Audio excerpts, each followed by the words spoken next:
د افغانستان د اسلامي جمهوریت جمهور رئیس محمد اشرف غني پرون ماښام په پاکستان کې د میشت افغان کډوالو مشرانو او استازو سره پارک کې وکتل.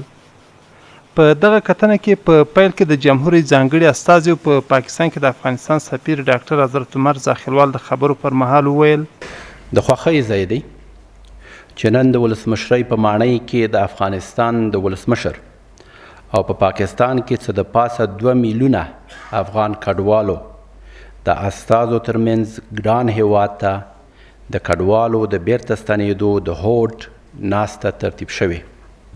په پاکستان کې اکثرو میشتو افغانو کډوالو په داسې حال کې چې د پاکستان د ولس د تیرو څو لسیزو میلمه پالنې له کبله منندوی دي هوډ او ژمنه کړې چې نور د افغان د خپل ګران هیواد غیږې ته راوګرځي. ښاغلي زاخیلوال وویل له پاکستان څخه د هیوادوالو د راستنېدنې بهیر چټک سوی دی.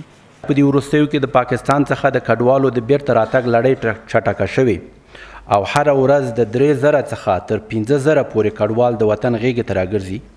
مثبتې اغیزې له ورایه څرګندې دي. سوداګري ورسره زیاته شوې، نوې کاروبارونو شکل اخیستی، د مځکو خرید و فروش او نوې آبادۍ په ډیرېدو دي. ورپسې انجینر الهام عمر هوتکی د کډوالو راستنېدل د هیواد د آبادۍ لپاره لوی فرصت وباله. هغه زیاته کړه د راستنېدونکو کډوالو ته د آرام او هوسا ژوند په موخه د کورونو جوړولو ګټور موډل ترتیب شوی دی. ښاغلي هوتکی ویل په پاکستان کې افغان سفارت د راستنېدونکو لپاره د همغږۍ مرکز جوړ کړي ترڅو د هغوی د راستنېدنې چارې او خدمات په ښه توګه ترتیب او تنظیم سي.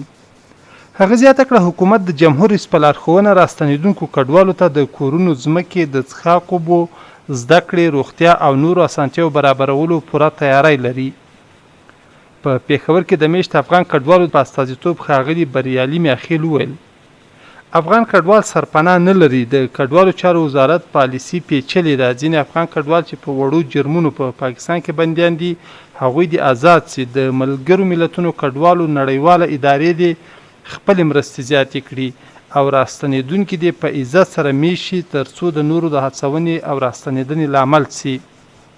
د افغان کډوالو د ترانسپورت اتحادیې استازي محمد نور احمدزي وویل د افغانانو زرګونه موټر د پاکستانیانو په نوم دي. د هغوی اسناد د افغانانو په نوم سي. ترافیک او د ترازو مسؤلین د قانوني وزن راوړونکي موټروانان ځوروي. د تاجر سزا موټر او موټروان ته ورکوي. نو د دې مخنیوی دې وسي. د ملي تاجرانو استازي حاجي رسول خان د وینا پر مهال وویل د هیواد د آبادۍ په خاطر خپله پانګه له پاکستان څخه را انتقالوو خو زموږ یوه اندازه پانګه د پاکستانیانو په نوم ده. په ځینو مواردو کې افغان او پاکستاني تاجرانو شراکت کړی او بانکي حساب د هغوی په نوم دی. زموږ مارکیټونه او وړې کارخانې په نیمایي بیه له موږ څخه غواړي او پیشکي روپۍ مو چې ورکړي هغه موږ ته بیرته نه راکوي. نو حکومت دې په دې برخه کې له موږ سره مرسته وکړي او د پاکستان په هر ایالت کې دې یو وکیل موږ ته ونیسي. په پاکستان کې د افغان کډوالو د ښوونځیو د مدیرانو استازي نور حبیب ویل ښوونکو ته د ځانګړي ښارګوټي ورکړل سي او هلته ثبت سوي ښوونځي دې بیا نه ثبتېږي او دغو زده کوونکو ته د بورسونو سهم ورکړل سي. د غالیو پلورونکو اتحادیې په استازیتوب عبداللطیف خبرې وکړې. هغه ویل غالۍ اوبدونکي د حکومت ښه همکاران دي ځکه خلکو ته کار ورکوي نو له دوی سره دې د ځمکو او نورو اسانتیاو په برخه کې مرسته وسي. په کوټه کې د میشت افغان کډوالو استازي عبدالرحمن په اسلام آباد کې له افغان سفیر او نورو مسؤلینو څخه مننه وکړه چې پاکستان کې میشت افغان کډوال هیواد ته د ستنېدنې لپاره وهڅول.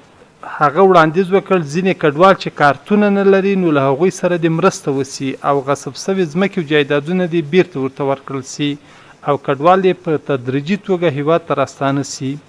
د ډاکټرانو په استازیتوب ابراهیم زازي ویل روغتیایي سیستم دې اصلاح سي، د طب نصاب دې نوی سي او د طب تدریسي ژبه دې انګلیسي سي. نویو فارغ شوو او د سټاژ دورې محصلینو ته د معاش او امتیازات ورکړل سي ترڅو په خپل مسلک کې پاتې سي. په لوی ښارونو کې د 1500 بستریز روغتونونه جوړ سي او د شته روغتونونو تجهیز ته د پاملرنه وسي. ځوانان د تخصص لپاره بهرنیو هیوادونو ته واستول سي. محصلینو سره د تبعیضي چلند مخنیوی دې وسي. پاکستان کې میشتو محصلینو ته د تحصیلي پاسپورتونه ورکړل سي او راستنېدونکي کادرونه دې په بېلابېلو ادارو او بېلابېلو بنسټونو کې جذب سي. ښاغلي شیر محمد د کوچیانو په استازیتوب ویل موږ غواړو هیواد ته راستانه سو خو موږ د استوګنې ځمکه نه لرو ځکه کوچیان سخت بېوزلي دي او خپلې مالدارۍ له لاسه ورکړي دي.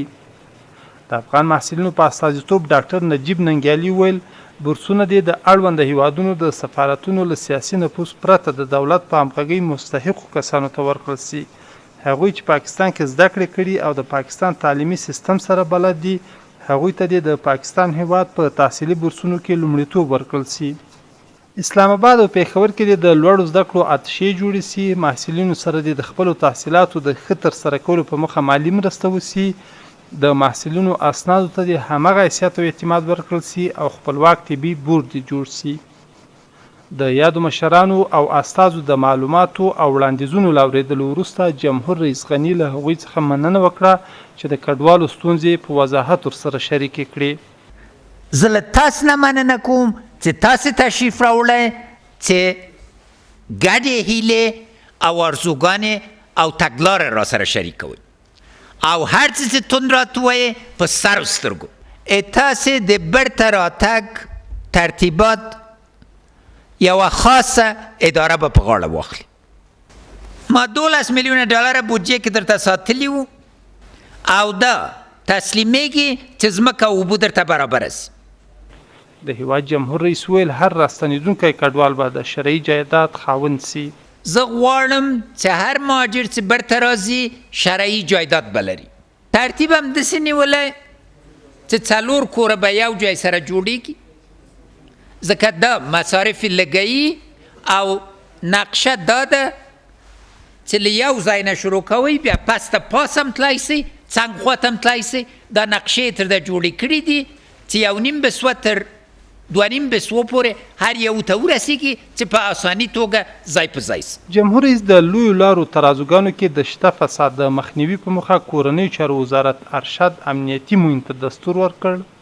معین صاحب ارشد یو خاص هیات ولیږه که بیا په ترازوګانو کې دوی زورهیي دا هر څوک چې ترازو کې دي مخامخ یې ونیسه لاسونه یې شا کې وتړه بندیخانې کې تسلیم کړه.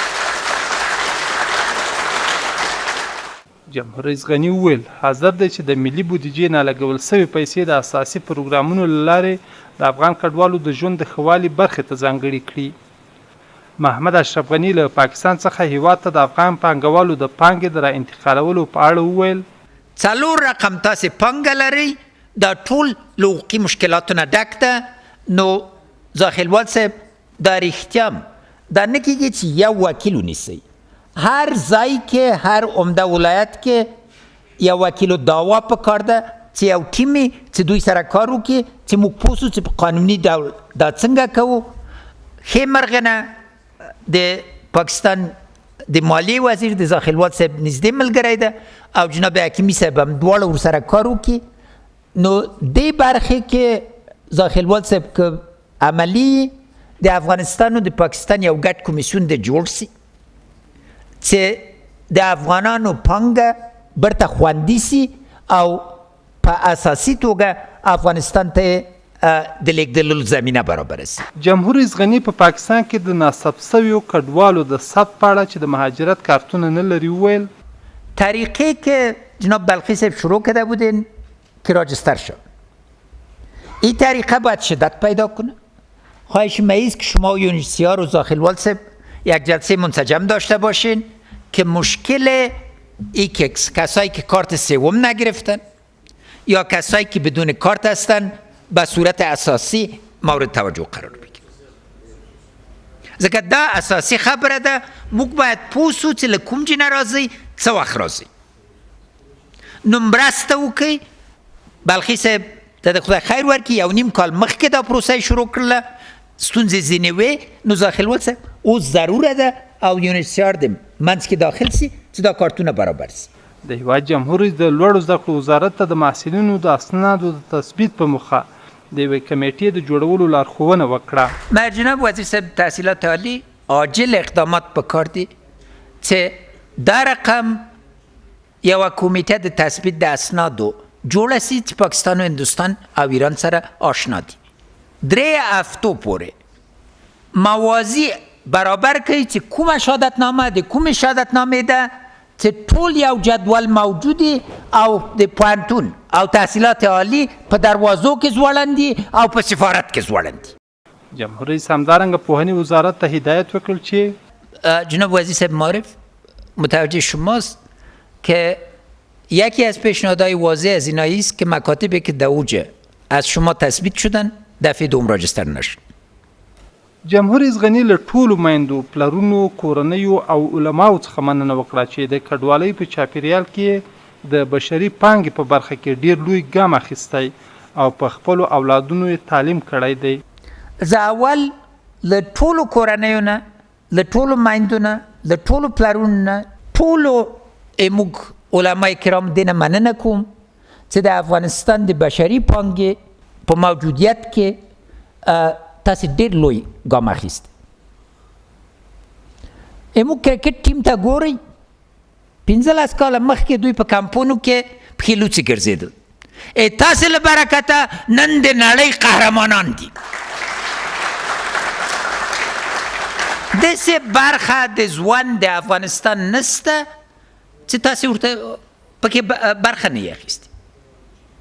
نو له دې نه زه واقعا د زړه له کومې نه مننه کوم چې زده کړو ته توجه ده او زده کړې په باره کې به انشاءالله تعالی اساسي اقدامات وکړو.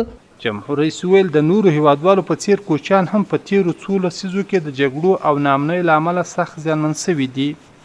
هغومره زجر چې کوچیانو ویستلی، هغومره جایداد چې کوچیانو لاسه ورکړی حد و اندازه نه لري. یعنې 2 کاله مخکې د ځوان سروې ته وګورئ له ټولو نه کوچیان خوږ سوي دي او دا ضروره ده.